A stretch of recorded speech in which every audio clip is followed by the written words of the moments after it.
CCI గురించి. ఆ CCI పునరుద్ధరణ జరగాలి. అదేమో కేంద్ర ప్రభుత్వ రంగ సంస్థ.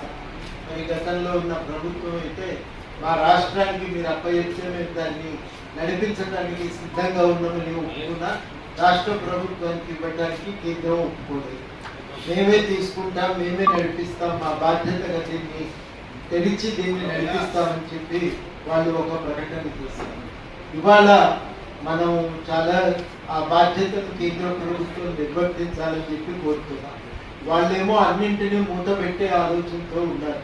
మరి ఇప్పుడు తెలుస్తారా అంటే ఎక్కడ రాజకీయ అవసరం ఒత్తిడి ఉంటుందో అక్కడ తెలుస్తారు గ్యారంటీగా. ఆ రాజకీయ అవసరం కల్పించవలసిన బాధ్యత మన మీదే ఉంది.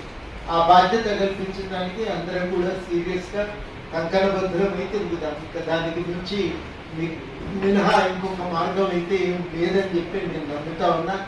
రాష్ట్ర ప్రభుత్వానికి కూడా నిజంగా రాష్ట్ర ప్రభుత్వ భాగస్వామ్యం వాళ్ళు కోరుకుంటే వాళ్ళు రాసిన ఉత్తరం ఏదైనా ఉంటే ఒక కాపీ మనకి ఇస్తే మనం ఆ ఉత్తరాన్ని పట్టుకొని రాష్ట్ర ప్రభుత్వం మీద కూడా ఒత్తిడి పెడతాం. దాంట్లో కూడా మనం వదిలి మినహాయింపు ఇవ్వవలసిన అవసరం లేదు. రాష్ట్ర ప్రభుత్వంతో మాట్లాడవలసిన విషయాలు ఏమున్నా అవి రాష్ట్ర ప్రభుత్వంతో కూడా మనం చర్చ చేద్దాం.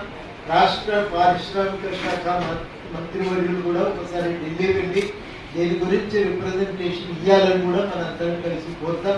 అందరం కలిసి వెళ్దాం. ఒక రిప్రజెంటేషన్ దృష్టిలో వెళ్తే తప్పకుండా వాళ్ళు స్వీకరిస్తారని నేను నమ్ముతున్నా. అది కాకుండా హైదరాబాద్లో మరి ఆందోళన కొంత ప్రభావం చూపడానికి ఏదైనా కార్యక్రమం మీరు ఇక్కడ డిజైన్ చేస్తే దాంట్లో తప్పకుండా మరి ఒక పాత్ర తీసుకోవడానికి మేము సిద్ధంగా ఉంటామని ఈ సందర్భంగా కోరుతున్నాం.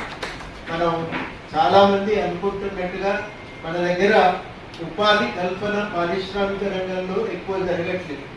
10% లోపే పారిశ్రామిక రంగంలో ఉపాధి కల్పన అత్యధిక భాగము సర్వీస్ సెక్టార్లు, సేవా రంగంలో, రియల్ ఎస్టేట్ రంగంలో. తెలంగాణ తొలి ముఖ్యమంత్రి గారు కేసీఆర్ గారు మాకు ఏ జిల్లాలో